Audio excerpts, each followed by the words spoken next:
ਕਿਸਾਨਾਂ ਤੇ ਸਿਆਸਤਦਾਨਾਂ ਦੀ ਅੱਜ ਦਾਲ ਗਲੀ ਕੇ ਨਹੀਂ। ਕਰੋਨਾ ਦੇ ਨਿਯਮ ਪੰਜਾਬੀਆਂ ਦੇ ਸਿਰ ਤੇ ਫਿਰ ਮੜ ਦਿੱਤੇ ਨੇ। ਮੋਤੀਆਂ ਵਾਲੀ ਸਰਕਾਰ ਖਿਲਾਫ ਕਿਸੇ ਨੇ ਚੂੰ ਵੀ ਕੀਤੀ ਤਾਂ ਹਸ਼ਰ ਸੁਣ ਲਿਓ। रोडवेज मुलाजमां ने कैप्टन का हिमाचल वाला बंगला घेर लिया तो कैप्टन सरकार ने की किया बुलेटिन च दसांगे। तालिबान ने पत्रकारां दी कुटमार करन तो बाद कहा है कि सानू शर्म आ रही है। सत श्री अकाल जी, एमरजेंसी बुलेटिन देखने वाले सारे दर्शकों का स्वागत है। मैं हरशरण कौर। बुलेटिन दे विच खबरां दे विस्तार तो पहला तुहानूं कल दी लोक राय दा नतीजा दस दिंदे हां। कल दी लोक राय सी कि हरियाणा सरकार दे मंत्री अनिल विज ने कहा है कि किसी दे कहण ते तां असीं एसडीएम नूं फांसी दे नहीं सकदे, जांच जरूर करांगे, जे किसान दोषी होए तां उन्हां नूं भी सज़ा मिलू। मंत्री दा बयान किन्ना कुछ सही है तां साडे सिर्फ 2% दर्शकों ने सहमति जताई है, जबकि 98% ने असहमति जताई है। आज दी लोक राय है कि 17 सितंबर नूं प्रधानमंत्री नरेंद्र मोदी का जन्मदिन है ते बीजेपी दे वल्लों 17 तो 7 सितंबर तक पूरे 3 हफ्ते पूरे देश दे विच जन्मदिन नूं लैके वख-वख प्रोग्राम करवाए जाणगे। इन्ने वड्डे पद्धर ते प्रधानमंत्री दे जन्मदिन नूं मनाए जाण दे नाल की तुसीं सहमत हो? तुसीं अपनी राय जरूर दिओ, यस जां हाँ लिख सकदे हो, नो जां ना लिख सकदे हो ते अपनी राय भी दे सकदे हो। खबरां विस्तार दे नाल गल पहलां पंजाब दी करांगे। किसानां ने सियासतदानां दी कचहरी लाई। पंजाब दे सारे सियासतदानां दी कचहरी लगी। किसानां दे मूहरे पेशी हुई बीजेपी नूं छड्ड के। पंजाब दीआं मुख सियासी पार्टियां अकाली दल ते कांग्रेस पहुंचियां। आम आदमी पार्टी दे लीडर पहुंचे। इस तों इलावा लोक इंसाफ पार्टी, श्रोमणी अकाली दल, संयुक्त बसपा ते CPIM दे लीडरां दे नाल भी बैठक हुई। पूरा दिन चली बैठक चों कोई बहुत वड्डा नतीजा तां नहीं निकलिया लगदा, कहा नहीं जा सकदा, क्योंकि अकाली दल ते कांग्रेस ने चोण रैलियां हाले ना करन दी किसानां दी सलाह दे उत्ते कोई खास सहमति नहीं जताई है। किसान लीडरां दे नाल हुई बैठक तो बाद बलवीर सिंह राजेवाल समेत सारे किसान लीडरां ने प्रैस कॉन्फ्रेंस की। किसानां नूं इह सुनेहा दिता कि समाजिक समागमां दे विच जाण वाले सियासी लीडरां दा बाइकाट कराओ ना कीता जावे, चाहे वो किसी भी पार्टी दे होण। सियासी लीडरां दे नाल की गलबात हुई इह भी दस्सिया। कहंदे एक तां असीं उन्हां नूं इह कहा कि चोण रैलियां ना करो, रस्मी ऐलान तो पहलां चोण प्रचार शुरू ना करो। जे करोगे तां फिर किसानां दा सामना करन लई तैयार रहो। जिहड़ी पार्टी जिद्द करके चोण प्रचार करूगी उसनूं असीं किसान विरोधी समझांगे। कांग्रेस ते अकाली दल ने इस मसले ते अपनी राय स्पष्ट नहीं की है, ये राजेवाल ने दस्सिया। दूसरी गल ये कही कि चोण मैनीफेस्टो है जिहड़ा वो लीगल डॉक्यूमेंट बनना चाहिए, एक कानूनी दस्तावेज बनना चाहिए ते उसदे रिलीज़ करन दा समां तय होना चाहिए। मैनीफेस्टो दे विच जातां पातां धर्मां दा बखेड़ा खड़ा करन वालियां गल्लां जां फिर दावे वादे ना होण ते सारियां पार्टियां इस ते सहमत होईयां ने, ये राजेवाल ने दस्सिया। कहते असीं नवजोत सिंह सिद्धू नूं कहा कि तुहाडी सरकार ने साडे किसानां ते परचे जिहड़े दर्ज कीते ने वो रद्द करवाओ, तो सिद्धू ने कहा कि मैं CM साहब नाल गल करांगा। कहते सिद्धू ने यह भी कहा कि असीं किसानां दी हर गल मनवाउण लई तुहाडे नाल खड़े हां, तुहाडी हर गल च तुहाडे नाल खड़े हां। कहते असीं वड्डियां पार्टियां नूं तां अद्धा घंटा दित्ता गल करन दे लई ते बाकियां नूं 20 मिनट दित्ते। सारे पार्टियां दे विधायक संसद मैंबर कहते जे साडे हमदर्दी हैगे ने तां असीं उन्हां नूं अपील करदे हां कि वो किसानां दे हक विच पार्लीमेंट दे बाहर जाके धरना देण। इस दरम्यान राजेवाल नूं गुरनाम सिंह चड़ूनी दे मिशन पंजाब बारे भी सवाल पूछा गया तां राजेवाल ने कहा कि चड़ूनी कल्ले ही एक पासे ने, उन्हां दी अपनी राय हो सकदी है। सानूं सारियां सियासी पार्टियां ये कह के गईयां ने कि अपनी लीडरशिप दे नाल सलाह करके वो दसणगे चोण रैलियां करनियां जां नहीं करनियां। सो इस तो पता लगदा है कि जिहड़ी ये बैठक हुई है शुक्रवार नूं, जिहड़ी एक वड्डी लंबी मीटिंग जिहड़ी चली है सियासतदानां दे नाल, उहदे विचों कोई बहुती प्राप्ति जिहड़ी किसानां नूं होई नहीं कही जा सकदी, क्योंकि मेन मुद्दा चोण रैलियां दा सी। चोण रैलियां ते ही जिहड़ा हैगा मेन पार्टियां मुख पार्टियां ने जिहड़ियां उही वड्डियां रैलियां करदियां ने, उन्हां ने ही कोई मतलब हां दे विच हां नहीं मिलाई। हालांकि बाकी सारियां पार्टियां ने जिहड़ा वो भरोसा दिता है। सिर्फ कांग्रेस अते श्रोमणी अकाली दल दो पार्टियां ने क्लीयर राय नहीं दी। वो ये कह के गए भी असीं अपनी लीडरशिप नाल गल करांगे। बाकी सारियां पार्टियां ने कहा असीं तुहाडे नाल सहमत हां, जदों चोणां डिकलेयर होण उदों चोण मुहिम शुरू की जाए। सिर्फ दो पार्टियां तो बगैर असीं फैसला किया और सारे अपने केडर नूं वर्करां नूं बेनती करदे हां भी किसी भी पोलीटिकल पार्टी नूं या पोलीटिकल लीडर नूं जे किसी समाजिक फंक्शन च जांदा उन्होंने बिल्कुल ना घेरिया जाए, उन्होंने कोई हरैस ना किया जाए और सारे शांति बनाउण विच सहयोग देण। और नाल ही ये भी सारियां पार्टियां नूं असीं चाहुंदे हां जिहड़ी पार्टी इस वेले ਜਿੱਦ ਕਰਕੇ ਇਹ ਮੁਹਿੰਮ ਨੂੰ ਚਲਾਊਗੀ ਚੋਣਾਂ ਦੀ ਨੂੰ ਅਸੀਂ ਸਮਝਾਂਗੇ ਵੀ ਉਸ ਅੰਦੋਲਨ ਦੀ ਵਿਰੋਧੀ ਪਾਰਟੀ ਹੈ। ਅਸੀਂ ਉਹਨਾਂ ਨੂੰ ਇਹ ਵੀ ਕਿਹਾ ਤੁਸੀਂ ਰੋਜ਼ ਐਵੇਂ ਬਿਆਨ ਦੇਈ ਜਾਂਦੇ ਹੋ ਜਿਹੜੇ ਕਿਸਾਨਾਂ ਤੇ ਕੇਸ ਬਣੇ ਹੋਏ ਨੇ ਇਸ ਮੋਰਚੇ ਦੇ ਦਰਮਿਆਨ ਉਹ ਸਾਰੇ ਵਾਪਸ ਲੈ ਜਾਣ। ਜੁੜਨ ਦੀ ਗੱਲ ਨਾ ਕਰੋ, ਕੱਲਾ ਹੀ ਇੱਕ ਪਾਸੇ ਗੱਲ ਕਰੋ ਪੰਜਾਬ ਸਾਰੇ ਇੱਕ ਸ਼ਬਦ ਉਮੀਦ ਹੈ ਕਿ 2022 ਦੇ ਵਿੱਚ ਰਾਜੇਵਾਲ ਸਾਹਿਬ ਮੁੱਖ ਮੰਤਰੀ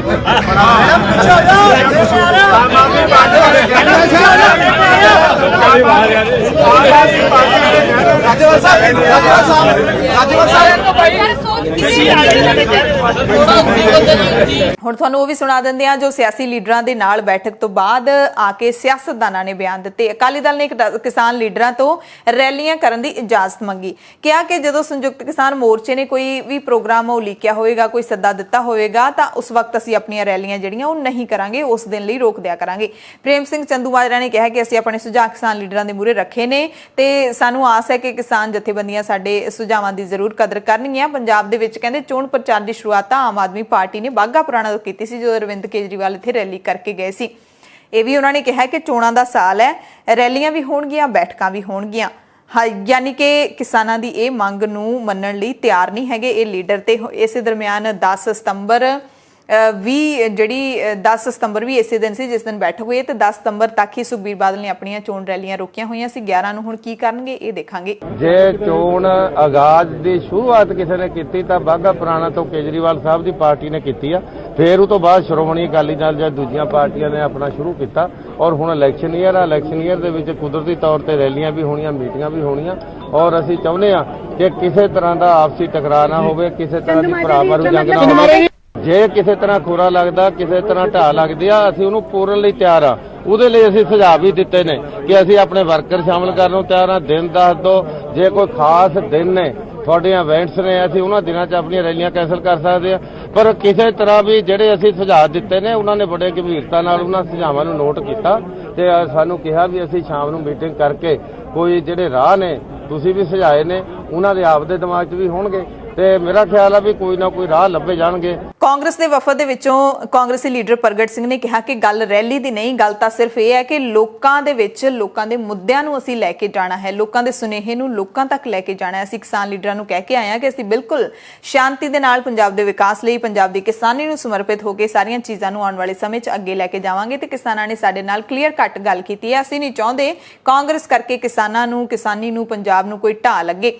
ਇਸ ਦਰਮਿਆਨ ਨਵਜੋਤ ਸਿੰਘ ਸਿੱਧੂ ਮੀਡੀਆ ਦੇ ਸਵਾਲਾਂ ਤੋਂ ਬਚਦੇ ਹੀ ਰਹੇ। ਸੋ ਇਹਨਾਂ ਨੇ ਬੜੇ ਹੀ ਤਰੀਕੇ ਦੇ ਨਾਲ ਇਹ ਗੱਲ ਕਹੀ ਹੈ ਕਿ ਅਸੀਂ ਲੋਕਾਂ ਦੇ ਵਿੱਚ ਲੋਕਾਂ ਦੇ ਮੁੱਦਿਆਂ ਨੂੰ ਲੈ ਕੇ ਜਾਣਾ ਹੈ, ਯਾਨੀ ਕਿ ਰੈਲੀਆਂ ਕੀਤੀਆਂ ਜਾਣਗੀਆਂ। ਹਾਲਾਂਕਿ ਕਹਿ ਰਹੇ ਨੇ ਕਿ ਗੱਲ ਰੈਲੀਆਂ ਦੀ ਨਹੀਂ ਆ, ਮੁੱਦਿਆਂ ਨੂੰ ਲੋਕਾਂ ਵਿੱਚ ਲੈ ਕੇ ਜਾਣ ਦੀ ਆ। ਹੁਣ ਇਹ ਤਰੀਕਾ ਹੋਰ ਕੋਈ ਅਪਣਾਇਆ ਜਾਏਗਾ ਜਾਂ ਦੇਖੋ ਕੀ ਬਣਦਾ। ਸਾਡੇ ਨਾਲ ਉਹਨਾਂ ਨੇ ਬੜਾ ਕਲੀਅਰ ਕੱਟ ਗੱਲ ਕੀਤੀ ਆ ਕਿ ਅਸੀਂ ਨਹੀਂ ਚਾਹੁੰਦੇ, ਦੇਖੋ ਕਾਂਗਰਸ ਕਦੀ ਨਹੀਂ ਚਾਹੁੰਦੀ ਵੀ ਅਸੀਂ ਕੋਈ ਵੀ ਇਦਾਂ ਦਾ ਇਸ਼ੂ ਖੜਾ ਕਰੀਏ ਜਿਹਦੇ ਨਾਲ ਪੰਜਾਬ ਦਾ ਨੁਕਸਾਨ ਹੋਵੇ, ਪੰਜਾਬ ਦੀ ਆਉਣ ਵਾਲੀ ਆਰਥਿਕਤਾ ਦਾ ਨੁਕਸਾਨ ਹੋਵੇ, ਕਿਉਂਕਿ ਪਿਛਲੇ ਸਮੇਂ 'ਚ ਪੰਜਾਬ ਦੀ ਆਰਥਿਕਤਾ ਨੂੰ ਢਾਹ ਬੜੀ ਲੱਗੀ ਆ ਔਰ ਕਿਸਾਨੀ ਨੂੰ ਖਾਸ ਕਰਕੇ ਬਹੁਤ ਵੱਡੀ ਢਾਹ ਲੱਗੀ ਆ। ਇਸ ਕਰਕੇ ਅਸੀਂ ਇਹਨਾਂ ਚੀਜ਼ਾਂ ਨੂੰ ਧਿਆਨ 'ਚ ਰੱਖਦੇ ਹੋਏ, ਕਿਉਂਕਿ Punjab is the only issue. Aam Aadmi party ਦੇ ਲੀਡਰ ਕੁਲਤਾਰ ਸਿੰਘ ਸੰਧਵਾ ਨੇ ਕਿਹਾ ਕਿ ਅਸੀਂ ਕਿਸਾਨ ਲੀਡਰਾਂ ਨਾਲ ਇੱਕ ਤੌਖਲਾ ਜ਼ਾਹਿਰ ਕੀਤਾ ਕਿ ਪੰਜਾਬ ਵਿੱਚ ਕਿਤੇ ਇਹੋ ਜਿਹਾ ਮਾਹੌਲ ਨਾ ਬਣ ਜਾਵੇ ਕਿ ਗਵਰਨਰੀ ਰਾਜ ਹੀ ਲਾਗੂ ਹੋ ਜਾਵੇ। ਕਈ ਲੋਕ ਇਹ ਚਾਹੁੰਦੇ ਨੇ ਕਿ ਇੱਥੇ ਜਿਹੜਾ ਹੈਗਾ ਰਾਸ਼ਟਰਪਤੀ ਰਾਜ ਲਾਇਆ ਜਾਵੇ, ਗਵਰਨਰੀ ਰਾਜ ਲਾਇਆ ਜਾਵੇ ਤੇ ਇਹਦੀ ਸਿੱਧੀ ਢਾਹ ਕਿਸਾਨੀ ਅੰਦੋਲਨ ਨੂੰ ਲੱਗੇਗੀ। ਪਰ ਅਸੀਂ ਕਿਸਾਨੀ ਅੰਦੋਲਨ ਦਾ ਹਰ ਹੁਕਮ ਮੰਨਾਂਗੇ। ਪਰ ਇਉਂ ਆ ਕਿਤੇ 92 ਵਾਲੀ ਗੱਲ ਨਾ ਹੋਵੇ ਆਪਣੇ ਨਾਲ। ਤੇ ਜਿਨ੍ਹਾਂ ਲੋਕਾਂ ਨੇ ਗੁਟਕਾ ਸਾਹਿਬ ਨੂੰ ਮੱਥੇ ਤੇ ਲਾ ਕੇ ਝੂਠੀ ਸਹੁੰ ਖਾ ਲਈ, ਕੀਤਾ ਕੱਖ ਨਹੀਂ।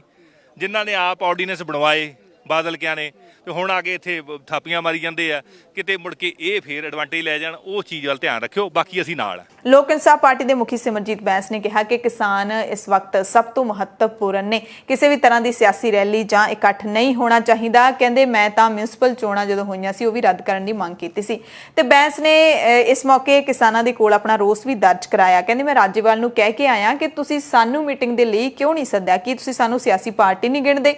ਸਾਨੂੰ ਵਿਧਾਨ ਸਭਾ ਦੇ ਅੰਦਰ ਸਕੱਤਰੇ ਦੇ ਵੱਲੋਂ ਲੋਕ ਇਨਸਾਫ ਪਾਰਟੀ ਨੂੰ ਵੱਖਰਾ ਦਫ਼ਤਰ ਵੀ ਮਿਲਿਆ ਹੋਇਆ, ਪਰ ਸਾਨੂੰ ਤੁਸੀਂ ਮੀਟਿੰਗ ਦੇ ਵਿੱਚ ਜੇ ਨਹੀਂ ਬੁਲਾਇਆ ਤਾਂ ਕਿਉਂ ਨਹੀਂ ਬੁਲਾਇਆ? ਅਸੀਂ ਕਹਿੰਦੇ ਜ਼ਬਰਦਸਤੀ ਉਹਨਾਂ ਤੋਂ ਸਮਾਂ ਲਿਆ। ਕਹਿੰਦੇ ਅਸੀਂ ਉਹਨਾਂ ਨੂੰ ਕਿਹਾ ਕਿ ਸਭ ਤੋਂ ਪਹਿਲਾਂ ਅਸੀਂ ਕਿਸਾਨਾਂ ਦੇ ਹੱਕ ਵਿੱਚ ਆਵਾਜ਼ ਬੁਲੰਦ ਕੀਤੀ, ਪਰ ਤੁਸੀਂ ਉਹਨਾਂ ਪਾਰਟੀਆਂ ਨੂੰ ਸੱਦਿਆ ਜਿਨ੍ਹਾਂ ਨੇ ਕਿਹਾ ਸੀ ਕਿ ਸਾਡੇ ਇੱਕ ਇਸ਼ਾਰੇ ਤੇ ਇਹਨਾਂ ਨੂੰ ਭੱਜਣ ਦਾ ਰਾਹ ਨਹੀਂ ਲੱਭਣਾ, ਯਾਨੀ ਕਿ ਕਿਸਾਨਾਂ ਨੂੰ।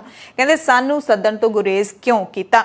ਉਹਨਾਂ ਕਿਹਾ ਕਿ ਪਹਿਲਾਂ ਕਿਸਾਨ ਲੀਡਰਾਂ ਦੇ ਵੱਲੋਂ ਸਾਰੀਆਂ ਸਿਆਸੀ ਪਾਰਟੀਆਂ ਦੇ ਨਾਲ ਇਕੱਠੇ ਬੈਠਕ ਕੀਤੀ ਜਾਣੀ ਸੀ, ਪਰ ਇੱਕਦਮ ਸਵੇਰੇ ਸਾਰੀਆਂ ਸਿਆਸੀ ਪਾਰਟੀਆਂ ਦੀ ਮੀਟਿੰਗ ਹੈ ਜਿਹੜੀ ਵੱਖ-ਵੱਖ ਪੜਾਵਾਂ ਦੇ ਵਿੱਚ ਕਰਵਾਉਣ ਦਾ ਫੈਸਲਾ ਹੋਇਆ। ਪਹਿਲਾਂ ਸਾਰਿਆਂ ਨੂੰ ਇਕੱਠਾ ਸਮਾਂ ਦਿੱਤਾ ਗਿਆ ਸੀ। ਮੈਂ ਰਾਜੇਵਾਲ ਸਾਹਿਬ ਨੂੰ ਕਹਿ ਕੇ ਮੇਰਾ ਪਿਆਰ ਹੈ, ਮੈਂ ਤੁਸੀਂ ਤਾਂ ਮੈਨੂੰ ਸੱਦਦੇ ਹੀ ਨਹੀਂ ਸੀ। ਮੈਂ ਸਾਰਿਆਂ ਨੂੰ ਫੋਨ ਕੀਤੇ ਵੀ ਤੁਸੀਂ ਸਾਨੂੰ ਪੋਲੀਟੀਕਲ ਪਾਰਟੀ ਨਹੀਂ ਗਿਣਦੇ। ਸਾਨੂੰ ਵਿਧਾਨ ਸਭਾ ਦੇ ਅੰਦਰ ਵਿਧਾਨ ਸਭਾ ਸਕੱਤਰੇਤ ਵੱਲੋਂ ਲੋਕ ਇਨਸਾਫ ਪਾਰਟੀ ਨੂੰ ਦਫ਼ਤਰ ਮਿਲਿਆ ਹੋਇਆ ਵੀ ਸਾਨੂੰ ਸੱਦਣ ਤੋਂ ਗੁਰੇਜ਼ ਕਿਉਂ ਕਰਦੇ ਹੋ। ਸੱਚਾਈ ਸੁਣਨੀ ਔਖੀ ਆ। ਇਹ ਮੈਨੂੰ ਇਹ ਵੀ ਖਦਸ਼ਾ ਨਾਲ ਇਹ ਵੀ ਦੱਸ ਦਿੰਨਾ, ਇਹ ਪਹਿਲਾਂ ਤਾਂ ਚਾਰੇ ਪਾਰਟੀਆਂ ਦੇ ਲੋਕ ਹੋਣੇ ਸੀ ਇਕੱਠੇ, ਜਿਹੜੇ ਇਹ ਸਾਹਿਬ ਦੇਖਣ ਆਏ ਸੀ ਹੈਲਦੀ ਡਿਬੇਟ। ਫਿਰ ਜਦੋਂ ਅਸੀਂ ਰੌਲਾ ਰੂਲਾ ਪਾ ਲਿਆ, ਅਸੀਂ ਕਿਹਾ ਵੀ ਗਲਤ ਕਰਨ ਲੱਗੇ ਹੋ, ਵਿੱਚੋਂ ਕਿਸਾਨ ਮੋਰਚੇ ਦੇ ਦੂਸਰੇ ਸਤਿਕਾਰਯੋਗ ਲੀਡਰਾਂ ਨੇ ਕਿਹਾ ਉਹ ਸੱਦੋ ਯਾਰ, ਇਹਨਾਂ ਨੂੰ ਕਿਉਂ ਨਹੀਂ ਸੱਦਦੇ। ਫਿਰ ਇਹ ਕੱਲਾ ਪ੍ਰੋਗਰਾਮ ਇਹ ਅੱਜ ਮਾਰਨਿੰਗ ਹੋਇਆ। ਅੱਜ ਸਵੇਰੇ 10:30 ਵਜੇ ਚਿੱਠੀ ਹੋਰ WhatsApp ਤੇ ਆਈ, ਜਿਹਦੇ ਵਿੱਚ ਸਾਡਾ ਟਾਈਮ 1:45 ਵਜੇ ਤੋਂ ਲੈ ਕੇ 2 ਵਜੇ ਤੱਕ ਦਾ ਕਰ ਦਿੱਤਾ। ਪੰਜਾਬ ਕਾਂਗਰਸ ਦੇ ਪ੍ਰਧਾਨ ਨਵਜੋਤ ਸਿੰਘ ਸਿੱਧੂ ਨੇ ਕਿਸਾਨ ਲੀਡਰਾਂ ਨਾਲ ਬੈਠਕ ਤੋਂ ਬਾਅਦ ਸੋਸ਼ਲ ਮੀਡੀਆ ਤੇ ਤਸਵੀਰਾਂ ਵੀ ਸਾਂਝੀਆਂ ਕੀਤੀਆਂ। ਲਿਖਿਆ ਕਿ ਸੰਯੁਕਤ ਕਿਸਾਨ ਮੋਰਚੇ ਦੇ ਨਾਲ ਬੈਠਕ ਹੈ ਜਿਹੜੀ ਉਹ ਪੋਜ਼ਿਟਿਵ ਰਹੀ ਹੈ, ਸਕਾਰਾਤਮਕ ਰਹੀ ਹੈ, ਅੱਗੇ ਵਧਣ ਬਾਰੇ ਚਰਚਾ ਹੋਈ ਹੈ ਤੇ ਤਸਵੀਰਾਂ ਤੁਸੀਂ ਦੇਖ ਸਕਦੇ ਹੋ। ਕਿਸਾਨਾਂ ਦੇ ਕਰਨਾਲ ਧਰਨੇ ਦੀ ਗੱਲ ਕਰ ਲਈਏ ਤਾਂ ਕਰਨਾਲ ਦਾ ਜਿਹੜਾ ਪੱਕਾ ਮੋਰਚਾ ਹੈ ਉਹ ਸ਼ੁੱਕਰਵਾਰ ਨੂੰ ਚੌਥੇ ਦਿਨ ਵੀ ਜਾਰੀ ਰਿਹਾ। ਤੀਸਰੇ ਦਿਨ ਤੇ ਚੌਥੇ ਦਿਨ ਕਿਸਾਨਾਂ ਤੇ ਪ੍ਰਸ਼ਾਸਨ ਦੇ ਦਰਮਿਆਨ ਕੋਈ ਗੱਲਬਾਤ ਨਹੀਂ ਹੋਈ ਹੈ। ਹਾਲਾਂਕਿ ਇਹ ਅੰਦਾਜ਼ਾ ਜ਼ਰੂਰ ਲਾਇਆ ਜਾ ਰਿਹਾ ਸੀ, ਸੂਤਰ ਦੱਸ ਰਹੇ ਸੀ ਕਿ ਸ਼ੁੱਕਰਵਾਰ ਨੂੰ ਮੀਟਿੰਗ ਹੋ ਸਕਦੀ ਹੈ ਕਿਸਾਨ ਲੀਡਰਾਂ ਤੇ ਪ੍ਰਸ਼ਾਸਨ ਦੇ ਦਰਮਿਆਨ, ਪਰ ਕੋਈ ਬੈਠਕ ਹੈ ਜਿਹੜੀ ਉਹ ਨਹੀਂ ਹੋਈ। ਕਰਨਾਲ ਪ੍ਰਸ਼ਾਸਨ ਨੇ ਜਾਣਕਾਰੀ ਜ਼ਰੂਰ ਦਿੱਤੀ ਹੈ। ਕਰਨਾਲ ਦੇ ਪ੍ਰਸ਼ਾਸਨਿਕ ਅਧਿਕਾਰੀ ਨਿਸ਼ਾਂਤ ਕੁਮਾਰ ਯਾਦਵ ਨੇ ਦੱਸਿਆ ਕਿ ਕੌਮੀ ਇਸ਼ਾਰਾ 44 ਹੈ ਜਿਹੜਾ ਉਹ ਪੂਰੀ ਤਰ੍ਹਾਂ ਦੇ ਨਾਲ ਉਹਦਾ ਰਾਹ ਸਾਫ਼ ਹੈ। ਦਿੱਲੀ ਤੋਂ ਚੰਡੀਗੜ੍ਹ ਆਉਣ ਜਾਣ ਵਾਲਾ ਇਹ ਰਸਤਾ ਜਿਹੜਾ ਪੂਰੀ ਤਰ੍ਹਾਂ ਦੇ ਨਾਲ ਹੁਣ ਕਲੀਅਰ ਹੈ, ਲੋਕਾਂ ਨੂੰ ਕਿਸੇ ਵੀ ਕਿਸਮ ਦੀ ਦਿੱਕਤ ਨਹੀਂ ਆਏਗੀ। ਨਾਲ ਹੀ ਉਹਨਾਂ ਨੇ ਇਹ ਵੀ ਕਿਹਾ ਕਿ ਪ੍ਰਦਰਸ਼ਨਕਾਰੀਆਂ ਦੇ ਧਰਨੇ ਦੇ ਬਾਵਜੂਦ ਸ਼ਹਿਰ ਦੇ ਵਿੱਚ ਕਿਸੇ ਵੀ ਤਰ੍ਹਾਂ ਦੀ ਸੇਵਾ ਰੋਕੀ ਨਹੀਂ ਗਈ ਹੈ।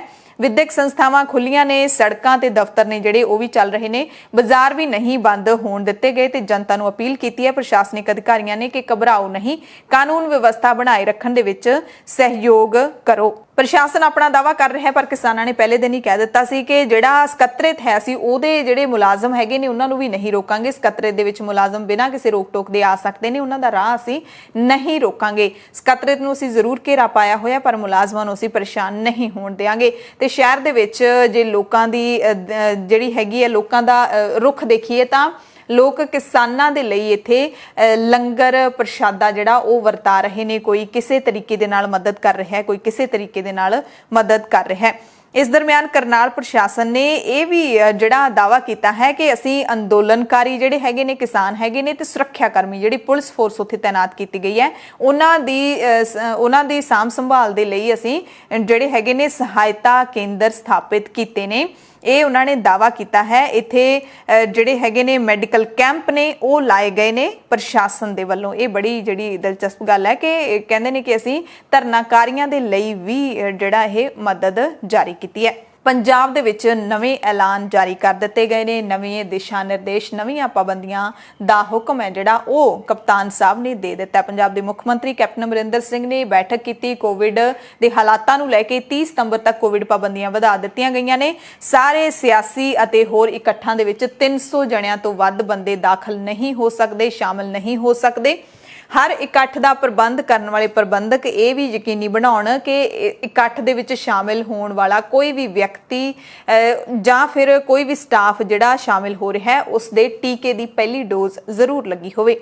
ਡੀਜੀਪੀ ਪੰਜਾਬ ਨੂੰ ਹਰ ਕਿਸੇ ਦੇ ਮਾਸਕ, ਸਮਾਜਿਕ ਦੂਰੀ ਆਦਿ ਦੇ ਨਿਯਮ ਯਕੀਨੀ ਬਣਾਏ ਰੱਖਣ ਦੇ ਹੁਕਮ ਦਿੱਤੇ ਗਏ ਨੇ ਤੇ ਨਿਯਮਾਂ ਨੂੰ ਸਖਤੀ ਨਾਲ ਲਾਗੂ ਕਰਵਾਉਣ ਦੀ ਹਦਾਇਤ ਜਾਰੀ ਕੀਤੀ ਗਈ ਹੈ। ਚੀਫ ਸਕੱਤਰ ਨੇ ਜਿਹੜੇ ਵਿਨੀ ਮਹਾਜਨ ਉਹਨਾਂ ਨੂੰ ਪੰਜਾਬ ਪੁਲਿਸ ਦੇ ਨਾਲ ਮਿਲ ਜੁਲ ਕੇ ਚੱਲਣ ਦੇ ਲਈ ਕਿਹਾ ਗਿਆ ਹੈ। ਰੈਸਟੋਰੈਂਟ ਤੇ ਵਿਆਹ ਜਿਹੜੇ ਪੈਲੇਸ ਹੁੰਦੇ ਨੇ, ਮੈਰਿਜ ਪੈਲੇਸ ਹੁੰਦੇ ਨੇ, ਉਹਨਾਂ ਦੇ ਵਿੱਚ ਵੀ ਹਦਾਇਤਾਂ ਦੀ ਪਾਲਣਾ ਹੋਵੇ ਯਕੀਨੀ ਬਣਾਉਣ ਲਈ ਕਿਹਾ ਗਿਆ। ਤੇ ਨਾਲ ਹੀ ਪੰਜਾਬ ਸਰਕਾਰ ਨੇ ਇਹ ਕਿਹਾ ਕਿ ਪੰਜਾਬ ਪਹਿਲਾ ਸੂਬਾ ਬਣੇਗਾ ਜਿਹੜਾ ਕੋਵਿਡ ਪਾਬੰਦੀਆਂ ਤੋਂ ਬਾਅਦ ਆਂਗਣਵਾੜੀ ਸੈਂਟਰਾਂ ਨੂੰ ਖੋਲਣ ਜਾ ਰਿਹਾ ਹੈ। ਇਸੇ ਮਹੀਨੇ ਵਿਭਾਗ ਨੂੰ ਸੁਰੱਖਿਆ ਦੇ ਮੱਦੇਨਜ਼ਰ ਸੁਰੱਖਿਆ ਪ੍ਰਬੰਧਾਂ ਦੇ ਨਾਲ ਆਂਗਣਵਾੜੀ ਸੈਂਟਰ ਖੋਲਣ ਦਾ ਹੁਕਮ ਦੇ ਦਿੱਤਾ ਗਿਆ। ਸਟਾਫ ਦੀ ਵੈਕਸੀਨੇਸ਼ਨ ਤੇ ਹੋਰ ਹਦਾਇਤਾਂ ਦੀ ਪਾਲਣਾ ਕਰਨ ਲਈ ਕਿਹਾ ਗਿਆ। ਇੱਕ ਹੋਰ ਵੱਡਾ ਜਿਹੜਾ ਹੁਕਮ ਉਹ ਸਰਕਾਰੀ ਕਰਮਚਾਰੀਆਂ ਦੇ ਲਈ ਜਾਰੀ ਕੀਤਾ ਗਿਆ ਹੈ ਕਿ 15 ਸਤੰਬਰ ਤੱਕ ਸਾਰੇ ਸਰਕਾਰੀ ਕਰਮਚਾਰੀ ਟੀਕਾ ਲਗਵਾ ਲੈਣ। ਨਹੀਂ ਤਾਂ ਪਹਿਲੀ ਵੈਕਸੀਨ ਜਿਨ੍ਹਾਂ ਦੇ ਨਹੀਂ ਲੱਗੀ ਉਹ ਕਰਮਚਾਰੀ 15 ਸਤੰਬਰ ਤੋਂ ਬਾਅਦ ਛੁੱਟੀ ਤੇ ਭੇਜ ਦਿੱਤੇ ਜਾਣਗੇ। ਸਰਕਾਰੀ ਕਰਮਚਾਰੀਆਂ ਤੱਕ ਕਹਿੰਦੇ ਟੀਕਾ ਪਹੁੰਚਾਉਣ ਦੇ ਖਾਸ ਯਤਨ ਕੀਤੇ ਗਏ ਨੇ। ਇਸ ਦੇ ਬਾਵਜੂਦ ਵੀ ਜੇ ਟੀਕਾ ਲਗਵਾਉਣ ਤੋਂ ਬਚ ਰਹੇ ਨੇ ਤਾਂ ਛੁੱਟੀ ਤੇ ਭੇਜ ਦਿਓ। ਕੈਪਟਨ ਅਮਰਿੰਦਰ ਸਿੰਘ ਨੇ ਟੀਚਿੰਗ ਤੇ ਨਾਨ ਟੀਚਿੰਗ ਸਟਾਫ ਨੂੰ ਵੀ ਹਫ਼ਤਾਵਾਰੀ RT-PCR ਨੈਗੇਟਿਵ ਟੈਸਟ ਰਿਪੋਰਟਾਂ ਦੇ ਨਾਲ ਡਿਊਟੀ ਦੁਬਾਰਾ ਸ਼ੁਰੂ ਕਰਨ ਦੀ ਇਜਾਜ਼ਤ ਦਿੱਤੀ ਹੈ ਤੇ ਟੀਕੇ ਦੀ ਘੱਟੋ-ਘੱਟ 1 ਖੁਰਾਕ ਲੈਣ ਲਈ ਕਿਹਾ ਹੈ। ਹਾਲਾਂਕਿ ਜਿਹੜੇ ਸਹਿ ਰੋਗਾਂ ਵਾਲੇ ਸਾਰੇ ਲੋਕ ਨੇ ਉਹਨਾਂ ਨੂੰ ਉਦੋਂ ਹੀ ਆਗਿਆ ਦਿੱਤੀ ਜਾਏਗੀ ਜਦੋਂ ਉਹਨਾਂ ਨੇ ਉਹ ਫੁੱਲੀ ਵੈਕਸੀਨੇਟਡ ਹੋਣਗੇ, ਯਾਨੀ ਕਿ ਦੋਵੇਂ ਡੋਜ਼ਸ ਲਈਆਂ ਹੋਣਗੀਆਂ।